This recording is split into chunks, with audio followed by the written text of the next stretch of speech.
অসম বিধানসভালৈ অখিল গগৈ অহাটো বিজেপিয়ে কিয় নিবিচাৰে? অসম বিধানসভাত লুৰিণজ্যোতি গগৈ থকাটো কিয় নিবিচাৰে? অসম বিধানসভাত মীৰা বৰঠাকুৰ থকাটো কিয় নিবিচাৰে?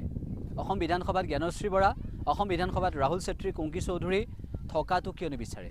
অসম বিধানসভাত গৌৰৱ গগৈ থকাটো কিয় নিবিচাৰে? যিসকল ব্যক্তি অসমৰ বাবে চিন্তা কৰে, সেইসকল ব্যক্তিৰ কথা অসম বিধানসভাত সেইসকল ব্যক্তিয়ে কথা কেনেদৰে অসম বিধানসভাত ক'ব পাৰিব সেয়া সকলোৱে ভালদৰে জানে।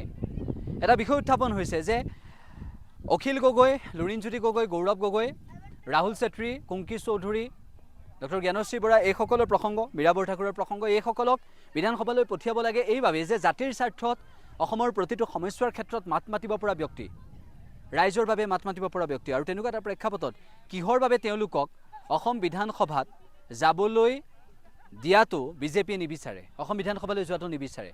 অখিল গগৈ, লুৰিণজ্যোতি গগৈ, মীৰা বৰঠাকুৰ বা গৌৰৱ গগৈৰ প্ৰসংগত কেনেদৰে বিজেপি সৰব হৈ আমি দেখিছোঁ। আমি এইটোও বিচাৰোঁ যে গণতন্ত্ৰত শাসকৰ সমান্তৰালভাৱে বিৰোধী পক্ষ শক্তিশালী হোৱাটো বিচাৰোঁ। যদিও বিৰোধী ঐক্যই এবাৰ যদি চৰকাৰ গঠন কৰিব কিবা স্বৰূপে নোৱাৰে, অখিল গগৈয়ে কৰিছে পাৰিব, গৌৰৱ গগৈয়ে আশা প্ৰকাশ কৰিছে, লুৰিণজ্যোতি গগৈয়ে আশা প্ৰকাশ কৰিছে, মীৰা বৰঠাকুৰেও আশা প্ৰকাশ কৰিছে এইবাৰ জিকিব, বিৰোধী ঐক্যৰ চৰকাৰ হ'ব। যদিও নোৱাৰে তথাপিতো বিৰোধী ঐক্য বিধানসভাৰ এইকেইগৰাকী নেতা থাকিলে, বিধানসভাত এইকেইগৰাকী জনপ্ৰতিনিধি থাকিলে, বিধানসভাত এইকেইগৰাকী বিধায়ক থাকিলে নিশ্চিতভাৱে অসম বিধানসভা শক্তিশালী হ'ব।